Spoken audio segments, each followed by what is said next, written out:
All right, YouTube, how you doing? Welcome back to the channel. It is Monday, April 8th. We have a decent-sized MLB slate to dive into in today's video, like we always do. We're going to go through each and every one of these games. I'll give you my lean on the side. I'll give you my lean on the total. We'll talk about any player props and other plays that we like within the game as well. But as always, keep an eye on the pinned comment. That's where all of my final plays will live, so when I'm actually rolling with myself. If you do want to go ahead and fade me, again, all those plays will be in the pinned comment. Last night, if you faded me, you didn't do too hot. All the guppies out there are going to be a little bit mad about this 7-2 night. We did have a push in there, unfortunately, but nonetheless, a lot more green than red in the recap. There are only losses out of all those plays were Phillies money line and Rangers money line, and Rangers money line was a quarter unit play for Sunday Night Baseball there. So you know what?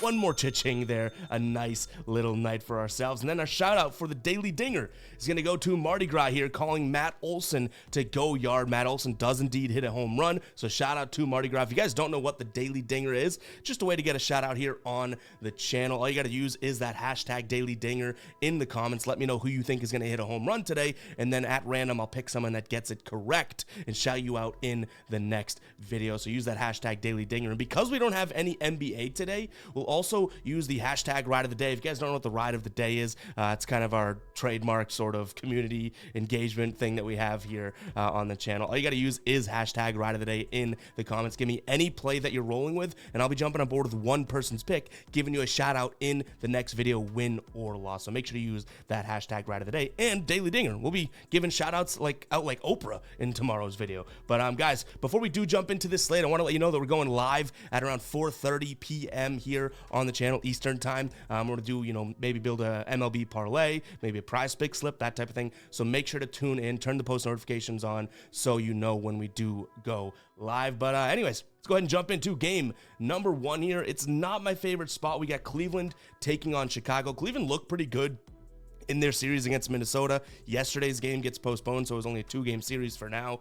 Chicago gets 4 games swept by Kansas City. They kind of hung in there yesterday. I guess Garrett Crochet looked pretty good. I think he outlasted Marsh, if I'm not mistaken, but nonetheless, obviously they don't get the win there. This is a tough one because I do think Cleveland is the better team. We don't know who's pitching for the White Sox yet, but not that it really matters to me because I think Cleveland is the better team. I just don't know if I can get there with the -225, and I don't really like them on the run line either for -1.5. So this is probably a stay away game, but I guess if you wanted to find value, you might be better off finding it in Chicago because they're, like plus 200 dogs right now. But if you wanted to have like a throw into a parlay or something like that, most likely Cleveland's going to win this game, so maybe that's the way to play it. In terms of the total, I'm going to lean slightly towards the over here. Tristan McKenzie's on the mound for Cleveland. He's not all that great of a pitcher. It's not like Chicago's bats are great either, but we don't even know who's pitching for the White Sox, so I don't envision it being some stud out there. And again, McKenzie just has not impressed me. His first start of the year was like really bad. In terms of his first start, let's see if I can pull it up. First start April 1st here against Seattle, 3 1/3 pitched, 5 runs, 2 strikeouts, 2 walks, let up a home run, and pitched nearly 25 pitches an inning. Tough to see that, right? But again, this isn't my most favorite game. Let's move on. All right, Yankees taking on Miami, and you know what? Miami, shout out to you. We pump in some crowd noise. You finally get on the board with a win. They beat St. Louis yesterday by a boatload. I think it was like 10-3, right? So good for them for getting on the board. Today they have Jesus Luzardo on the mound going up against Nestor Cortez. I don't think it's too odd of me to say that the Miami has a strong pitching advantage here. I really don't trust Cortez. He's off to a 6.3 ERA start with a 1.7 whip, whereas Luzardo, honestly has pitched decent. The Miami Marlins have not looked good, so it's hard to say that he's looked good, but Nestor Cortez, 2 starts here and just hasn't really done it for me. Same thing with Luzardo in terms of starts, but he's just looked a little bit more precise, I guess. So I'd give a slight nod to the Miami pitching in this one, but when you take take it over to the batters. Both these pitchers are lefties, so batting versus lefties, there's a wide margin here, and it goes to the Yankees in a big way. So Yankees top 10 in average in terms of base on ball percentage, 4th best, 9th best in on base percentage as well, whereas Miami 4th worst average against lefties, 2nd worst WRC plus, and the 4th worst on base percentage as well. So huge gap there when it comes to offense. So I'm going to lean towards the Yankees here on the money line. I also like a slight lean towards the Nerfy here. That actually has a chance of being a final play.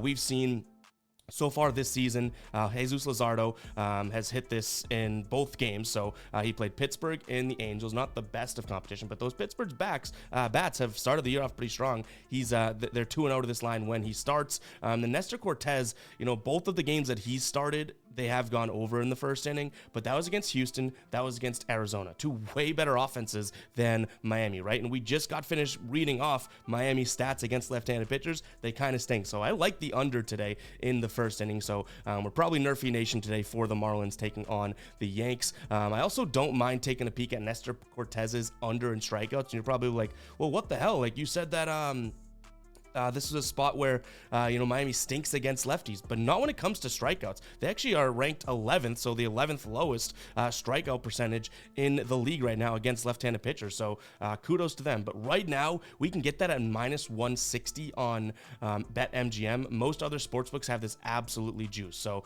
don't just go playing this one blindly. It's really imperative that you get the odds that I'm talking about. -160 on BetMGM, -185 on DraftKings, and -205 on Caesars. So you don't want to be playing this anywhere. If you can't get it on MGM, I would say just skip it altogether. And then from a total perspective overall in this game, I don't really have much of a lean. I guess I would lean slightly towards the over because I could see, the Yankees, after the first inning kind of getting to Luzardo and then obviously the bullpen as well. But again, all those plays that I mentioned before that are probably plays that I like more than the over here. All right, Cincinnati hosting Milwaukee here. I do think that this is going to be a good one. On the mound for Cincinnati is going to be Graham Ashcraft, who hasn't looked too bad to start the year here. On the mound for Milwaukee is Aaron Ashby, who we are yet to see this season. In fact, we haven't seen him, it looks, since 2022. Cincinnati here, I do think it's a decent spot for them, but I don't know if I can fade the Milwaukee bats. Cincinnati coming off of a decent series against the Mets in terms of being hard fought, but they dropped 2 of the 3, right? Milwaukee coming off of a winning series, 2 out of the 3 games against Seattle, and they won 12-4 yesterday. I do think that this is going to be a spot where, I could see an argument being made for both sides, but I can't fade the Milwaukee bats here against a right-handed pitcher. To start the year, they're crushing righties. 3rd best average, 5th best WRC plus, 4th best on base percentage. So yeah, I think at this point, I could see an argument being made for Cincinnati because I do think, Graham Ashcraft looked okay in his first start there, but overall, this is a offense I'm not willing to fade. So if you're coming at it from a Cincinnati angle, yeah, you're going to play the pitching matchup and say Ashby does not look great or hasn't looked great when he has pitched and he hasn't pitched in a while. I get all that, but if this game even remotely turns offensive, I'll put my money on Milwaukee here. In terms of what we're looking at from a player prop perspective, before we get to the total, I don't mind taking the under on Ashby's strikeouts. I just think that this is, kind of a tough spot for him to just come in and strike out 6 guys. So slight lean there. And also it's an EV play. This is in the -150s on all books, but FanDuel has it at -128. So decent amount of value there. And that's probably it from a player prop perspective. And then from a total perspective, I'm going to look at the over. Like I said, I think this game, I hope this game turns offensive because that's how I would see the Brewers getting their edge. So I'll lean slightly towards the over as well.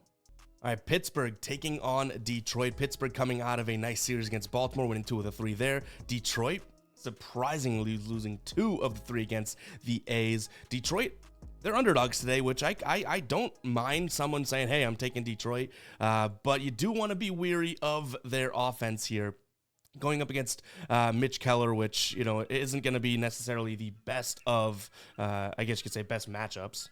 Detroit versus righties this season, bottom 10 in average, bottom 10 in WRC plus, middle of the road in K percentage, middle of the road in walk percentage, and then on base percentage, bottom 10 as well. So that's a little worrisome. I do think that there is some value on them backing Reese Olson here on, with the plus money. So I can see someone's argument being made, but this Pittsburgh team, especially after, what I saw against Baltimore, who Baltimore is supposed to be one of the better teams in the league, right? I just think I have to back them. So not that I have 2 games in a row, and I know a lot of people be like, oh, it seems like you're on the fence. I'm just being honest with you, right? Same thing with the Cincinnati and Milwaukee series. I can see someone making an argument for Cincinnati, and I wouldn't try and convince them otherwise, but I'm on Milwaukee. Same thing applies here. Detroit for plus money seems like it's a good spot, but these numbers against, for Pittsburgh against righties just seem like it's too good to pass up. 7th best average to start the year, 9th best on base percentage. They're getting a lot of walks against righties as well, so I just can't really fade that right now. And Mitch Keller, we know, is a good pitcher. Like I said, he hasn't looked all that good, but it should be a good spot for him here against Detroit, just overall. And he's pitched really well. Last time he faced them, 6 innings pitched, 4 hits, 1 earned run, 7 Ks, 2 walks, 15 pitches per inning. So I'm on Pittsburgh today. I hate it because I do wish I could, get myself to Detroit and take the plus money, but I just couldn't find enough angles to like that. In terms of the total, it's at 8.5. Similar to the last game we talked about, if I think offenses are going to ring true and determine the better team here, I'm going to lean slightly towards the over again. All right, guys, before we jump into the rest of the games, I do want to talk to you about Daily Grind Fantasy. If you haven't checked this tool out, 1, you're crazy, and 2, you're probably missing out and leaving a lot of money on the table. What this does is it's perfect for winning money off of Prize Picks, Underdog, Sleeper, all of those DFS apps out there right now. You can see them. What it does is it compares Prize Picks lines, okay, to all of the sports books in the market and lets you know what sports books are offering for odds. And obviously, if it's a higher negative number, so for example, -150, -145, -139, sports books thinks that this is the likely outcome, right? That's why they're juicing the play. Prize Picks doesn't care about the odds. So why wouldn't you head over there and throw in some of these juiced plays like this Nestor Cortez under 6 strikeouts, right? Look at all the odds that they have here. Same thing with Trevor Williams over strikeouts. -144, -120, -130 for his over in strikeouts. Prize Picks doesn't care if you throw in a plus money play or a minus money play, right? All they do is pay you out based on the number of plays in your slip. So make sure you're using this tool, guys. You can use the link in the pinned comment and use code GUYBOSTON. You get 25% off. If we start building Prize Pick slips in the live stream later, you'll see plenty of this tool as well. Go ahead and check it out. Seriously, guys, it is definitely worth it. Again, that link's going to be in the pinned comment. Use code GUYBOSTON when signing up. Now let's go ahead and jump back into the rest of these games. All right, Toronto taking on Seattle. Toronto coming off of a losing series against the Yankees. Did take one, though. Seattle coming off a losing series against Milwaukee, and they got pumped yesterday. Both these teams lost by, so Toronto loses by 5, and Milwaukee beats Seattle by 8. So these two teams combined lost by 13 runs yesterday. So tough to see that. In terms of what we have for pitchers, we should have some of the best here, at least that the team has to offer. Jose Barrios on the mound for Toronto going up against Luis Castillo. Luis Castillo honestly has not started the year strong. Kind of got shelled by Boston, had a tough time against Cleveland, whereas Barrios hasn't looked terrible to start the year. Had 2 starts and against good teams, right? He pitched against Tampa Bay and then he pitched against Houston. Both wins there. 2 earned runs against Tampa Bay through 6 innings, 1 earned run against Houston here. He didn't strike out many guys against Houston, obviously, but this Seattle team does not bat right-handed pitchers well, and I say that not to give Toronto much of a nod because Toronto also doesn't bat right-handed pitchers all that well. So now you have 2 good pitchers on the mound going up against 2 offenses that just do not bat that side very well. I think I'm going to lean towards the first 5 under in this one. Right now I can get you some odds really quickly. I don't mind the under overall. Actually, it's plus money on Caesars right now for under 8 runs. But for first 5 perspective, I do think that this could be a good spot to look at their under. Yeah, under 4.5 right now for -120. I think that may be the move because these 2 bullpens, you never really know what you're going to get. They've been kind of, I would say, middle of the road to start the year, but definitely some blow-up spots. So if we could trust these pitchers through the first 5 innings, again, that's Castillo and Barrios, I do think that first 5 under could be my main play in this game. If I had to pick a side overall, I think, and I wanted to get to Seattle, but I think Toronto may be the move due to the fact that they do work counts and do work walks against right-handed pitchers. So I think that that's going to be, where I would lean. But again, my favorite play in this one is certainly taking a peek at the under, as well as I would say the under in the first 5. Also, don't mind potential play here of Luis Castillo over 1.5 walks, and I didn't have that plan, but as looking at the numbers now, Toronto, second best team in terms of walk percentage against right-handed pitchers today. Castillo so far to start the year has hit that in one of his games. The only one he didn't hit in was Cleveland, who they make really good contact against right-handed pitchers, right? So he walked 2 guys against Boston and then 1 guy in Cleveland. So I could see that being a play as well. All right, we got Atlanta taking on the Mets here. I do think that picking a side here should be fairly easy. I'm going to lean towards Atlanta. The problem is they're super expensive, so maybe, just maybe, we consider them on the run line here at -1.5. It is kind of pricey, but again, it's kind of the only way we could play it. Right-handed pitcher here is Charlie Morton for Atlanta.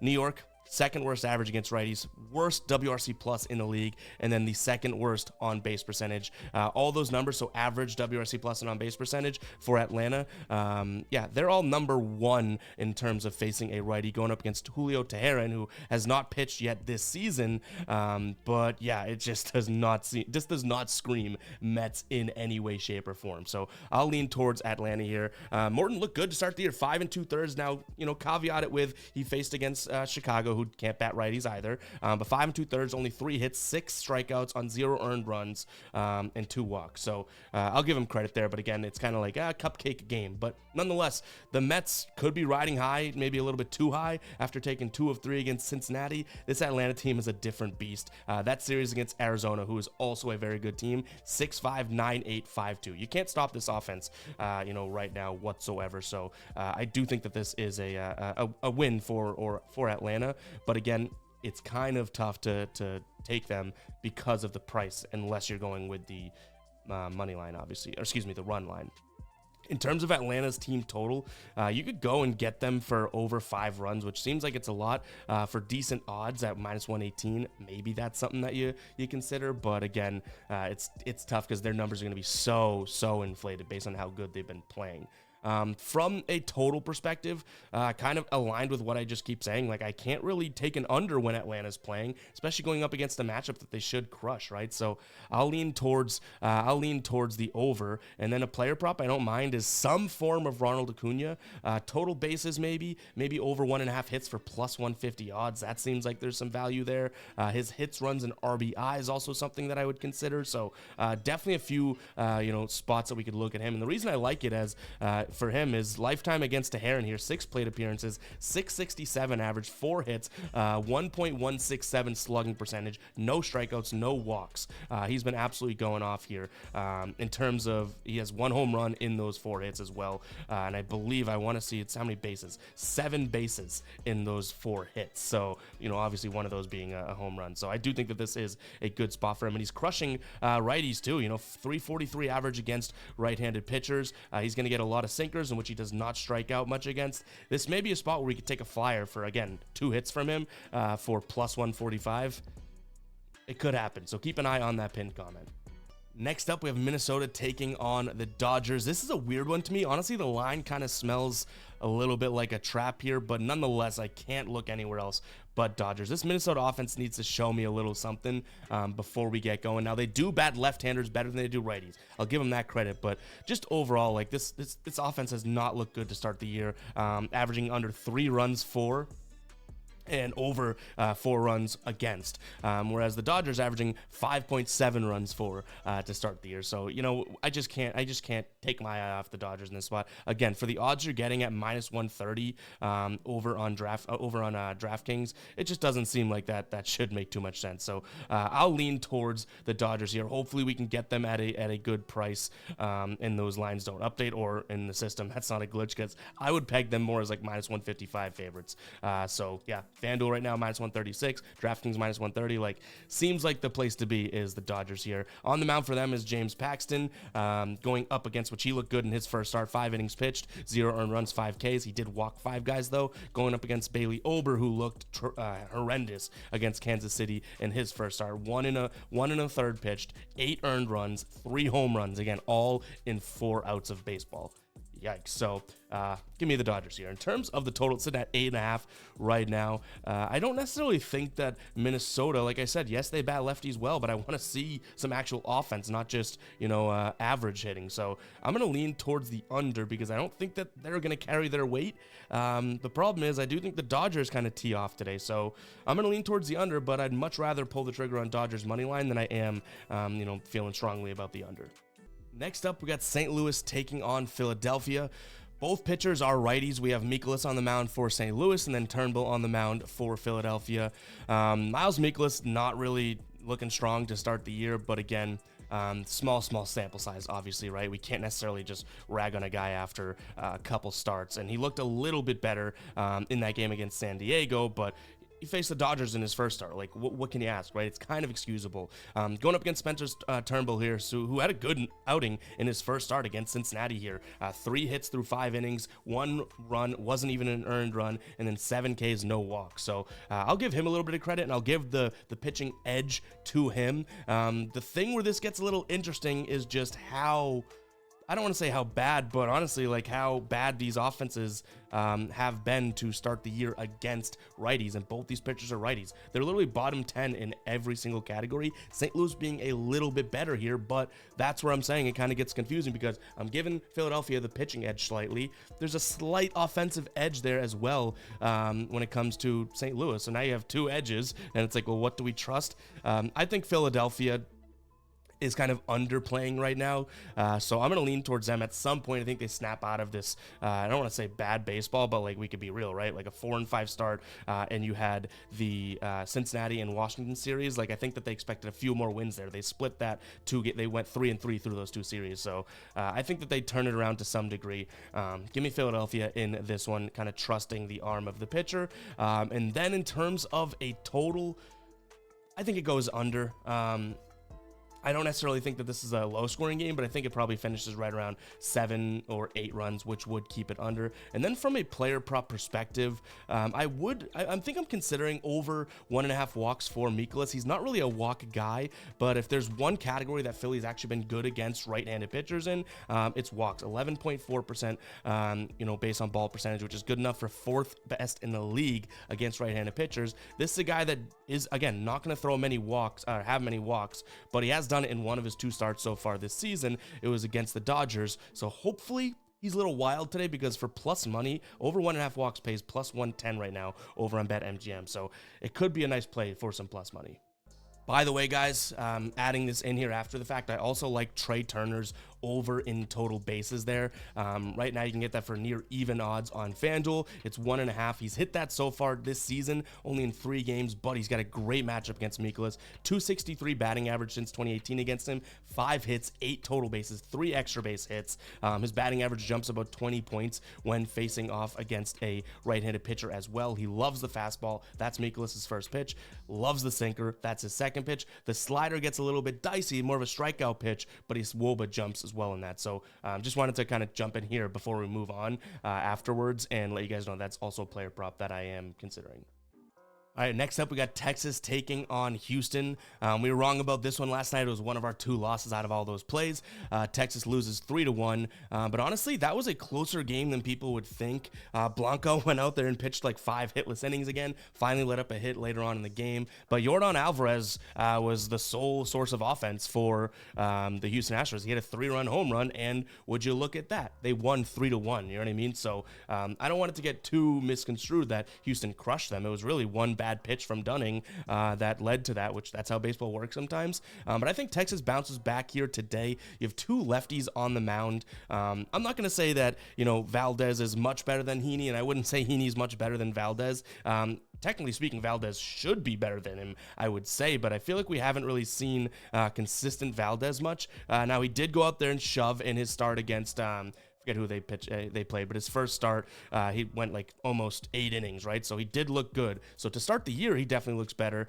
He didn't look terrible against Tampa Bay in his first start of the year. He didn't pitch as deep into the game, but I think the pitching probably, if I had to say which team gets a sort of an edge pitching wise, it's probably Houston. But what I'm trying to say is that discrepancy isn't all that large compared to the batting versus lefties. There's a massive discrepancy here. Texas, third best average versus lefties this season. WRC plus, they rank fifth, sixth best on base percentage. They're walking a ton too. Compared to Houston, seventh worst average, ninth worst WRC plus, eighth worst on base percentage. So yeah, that isn't all that great. That's not necessarily what you want to see. So I think Texas gets this one done. Again, Valdez on the mound, I do think is a decent pitcher in his, his career versus the current Texas roster. So guys that are are in that roster now. 279 average, 8% walk rate, 20.5% K rate, 342 WOBA, but a 428 expected slugging. Like,